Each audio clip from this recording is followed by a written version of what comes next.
La déclaration commune du dialogue sur les forêts a été endossée par la République démocratique du Congo et 22 pays dont le Congo-Brazzaville.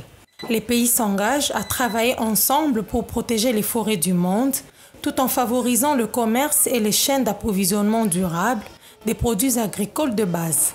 Ceci ressort d'un communiqué publié ce jeudi 3 juin à Kinshasa. Ce dialogue a été organisé par le gouvernement britannique dans le cadre de sa présidence de la COP26.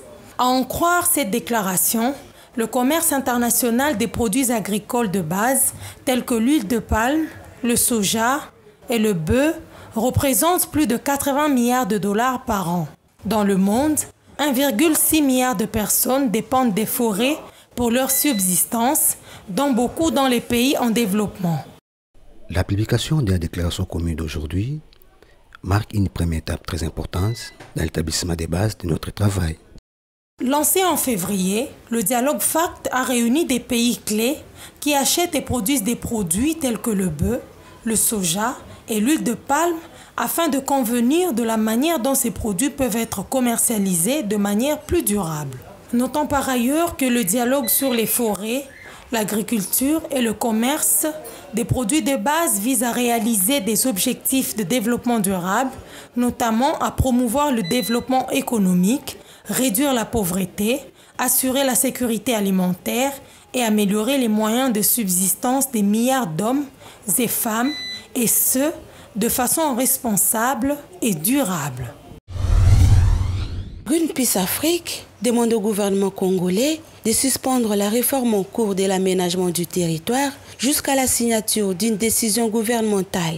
Selon cette organisation internationale, l'aménagement du territoire étant un outil multisectoriel, un travail en synergie entre le ministère de l'aménagement du territoire et le ministère de l'Environnement est primordial pour que ces préalables soient réalisés. Avant de pouvoir entamer le travail de fond sur la loi, il faudrait que la question liée à la politique de l'aménagement du territoire soit clarifiée et finalisée. Parce que c'est la politique elle-même qui va donner des grandes orientations qui pourraient être concrétisées dans la loi. Que le processus de l'aménagement du territoire, c'est un processus qui est multisectoriel, ça va toucher sur l'avenir des forêts, y compris les forêts.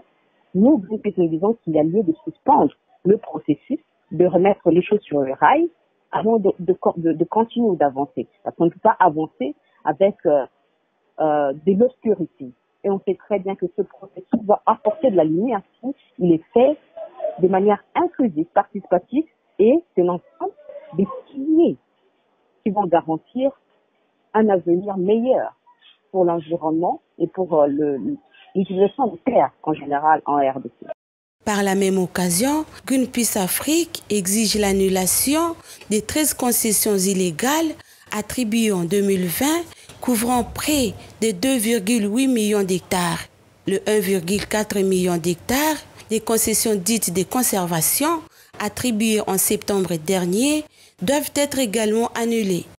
On ne peut pas envisager une utilisation des terres intégrale et effective si tous les aspects de cette terre ne sont pas pris en compte. Et les forêts en font partie. Donc, le processus, en ce qui nous concerne au sein des Greenpeace, notre position est que le processus de l'aménagement du territoire doit aussi aider à clarifier les cercles vicieux qui n'a pas cessé de heurter l'opinion nationale et internationale dans le secteur forestier, entre autres le moratoire. En outre, Greenpeace exige également l'adoption d'une loi interdisant toutes les activités industrielles dans les tourbières de la cuvette centrale, de la mise en jachère des 19 blocs pétroliers annoncés en janvier 2021. L'environnement, l'ensemble des conditions naturelles et culturelles qui peuvent agir sur les organismes vivants et les activités humaines. Le Pakistan sera l'hôte de la journée mondiale qui se célèbre chaque 5 juin de l'année. La célébration du 2021 verra le lancement de la décennie des Nations Unies pour la restauration des écosystèmes. En guise de cette commémoration, Sekinois de premières heures a, selon lui, défini les concepts en sa manière. L'environnement est là où nous sommes. Il faut bien le protéger. Si on n'arrive pas à bien l'entretenir, ça ne marchera pas. Il faut avoir la bonne foi. Hussein Liko Fata a appuyé la thèse selon laquelle Kinshasa est la ville la plus sale du monde. La ville est très sale. Notons que la restauration des écosystèmes, thème retenu cette année, peut prendre de nombreuses formes, notamment planter des arbres, verdir les villes, réaménager le jardin, changer les régimes alimentaires, assainir les fleuves et les côtes. Nous sommes la génération qui peut faire la paix avec la nature. Coupe abusive des arbres, ruissellement abondant, réduction de la fertilité des sols, ces derniers font partie des nombreuses conséquences de la dégradation des terres. Plus de 2 milliards d'hectares de terres sont aujourd'hui dégradés à travers le monde du fait des activités humaines et du changement climatique. Ces situations affectent des millions de personnes, à commencer par leur accès aux ressources alimentaires et à l'eau, qui sont parmi les plus vulnérables. La restauration des terres protège la biodiversité et lutte contre les changements climatiques. Mais cette restauration est mieux lorsqu'elle comble les besoins alimentaires des populations par la production des produits non ligneux et fruits, en récupérant les fonctionnalités écologiques des terres dégradées ou déboisées. Les plantations d'arbres fruitiers permettront d'améliorer les moyens de subsistance des populations. On peut créer de l'emploi au Congolais en restaurant les écosystèmes. Il a besoin de la nourriture. On peut faire de la nourriture au Congolais en restaurant les écosystèmes. On peut améliorer les conditions de vie économique des Congolais en restaurant les écosystèmes. S'il faut planter que les arbres qui n'ont pas de fruits comestibles pour restaurer les écosystèmes, ce serait un manque à gagner. À en croire cette analyste environnementale, la mobilisation pour la restauration des terres dégradées gagne davantage de terrain et les initiatives nationales de promotion des plantations d'arbres fruitiers doivent se multiplier. Ce que produirait un acacia, qui est un arbre fruitier mais non comestible, sur le plan climatique, serait le même que ce que feraient les safoutiers, parce que les safoutiers séquestreraient le carbone comme l'acacia, qu'il faut penser à restaurer les écosystèmes tout en incluant tous ces aspects, parce que c'est d'actualité.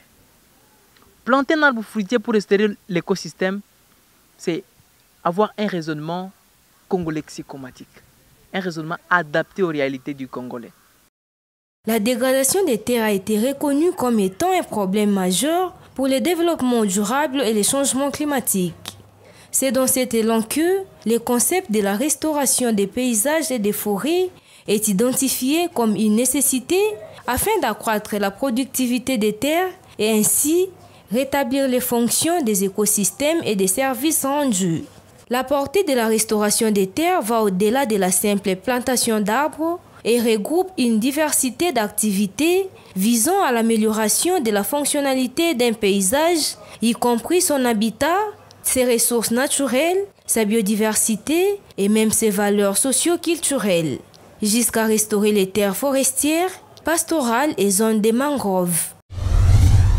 Une étude de la revue Nature Climate Change, publiée le lundi 31 mai, renseigne que plus de 37% des décès dans le monde dus aux canicules sont directement attribuables au réchauffement climatique. Les chercheurs font ainsi état d'un bilan de 100 000 décès par an liés à la chaleur et au changement climatique. À en croire ces scientifiques, ces chiffres pourraient être sous-estimés car les données manquent pour certaines régions du monde, particulièrement affectées par les vagues de chaleur, comme l'Afrique centrale ou l'Asie du Sud. Dans les pays développés comme les États-Unis, l'Australie, la France, la Grande-Bretagne, les chiffres des décès dus au réchauffement climatique varient de 35 à 39%. Cependant, les scientifiques avertissent que les canicules vont continuer à se multiplier sous l'effet du changement climatique, à l'image de celles qui avaient fait quelques 700 000 morts en Europe en 2003. La République démocratique du Congo dispose d'un énorme potentiel énergétique en dehors de l'hydroélectricité. Il est incompréhensible pour certains experts que les villages de la RDC soient plongés dans le noir. Ces faibles taux de couverture en électricité impactent négativement sur le développement des provinces de la RDC. Nous souffrons de chaque temps pour les problèmes de l'éclairage. Vraiment, ça fait une honte. Quand nous voyons un pays comme la RDC, les gens pleurent les jours pour les problèmes de l'énergie, alors que la grande ou bien les grandes priorités par profit de la population ici en RDC, nous avons les problèmes de l'énergie, nous avons les problèmes de l'eau, nous avons d'autres problèmes. Et quand nous voyons des problèmes de l'énergie, cause un grand problème, nous sollicitons la bonne volonté du gouvernement congolais. Le gouvernement congolais prenne cette difficulté en compte. Face à ces déficits, les experts tournent les regards vers les parcs de production de l'énergie solaire comme alternative afin de limiter l'exploitation des bois et venir en aide aux communautés rurales. Vous connaissez certes la patate douce, mais avez-vous déjà goûté ses feuilles? Parce que oui, contrairement à celles de la pomme de terre, les feuilles de la patate douce sont comestibles. À Kinshasa, elles sont appelées matembele. Des études prouvent qu'elles sont un légume simple mais très bénéfique sur la santé car elles sont riches en protéines qui constituent des briques de l'organisme. Elles permettent de fabriquer les muscles, les os, les cheveux, les ongles et la peau. Tous les organes mais aussi les hormones, les enzymes et les anticorps. Les matembele sont également riches en bêta-carotène ou provitamine A qui est un antioxydant de la famille des caroténoïdes. Principalement retrouvée dans les produits d'origine végétale, elle participe au bon fonctionnement de l'organisme. Les matembele sont riches en calcium, un sel minéral dont la principale fonction est la minéralisation de l'os. Les feuilles de la patate douce sont riches en phosphore, qui est un sel minéral essentiel à presque toutes les réactions chimiques à l'intérieur des cellules du corps humain. Les matembele contiennent des composés phénoliques. Les polyphénols sont capables de piéger les radicaux libres en réponse à des agressions environnementales comme la fumée de la cigarette, les polluants et même les infections. Ils activent les autres antioxydants présents dans le corps afin de lui permettre de se défendre. Les matembele sont riches en fer, qui est un constituant de l'hémoglobine à l'intérieur des globules rouges qui sert à approvisionner les différents organes en oxygène. Elles sont aussi riches en vitamine C, un nutriment dont notre corps a besoin pour fonctionner correctement. Elles contiennent même des fibres. Les fibres font partie d'une alimentation saine et naturelle. Elles préviennent les risques des maladies cardiovasculaires, le cancer du côlon et le diabète de type 2. Elles sont également un remède contre la constipation.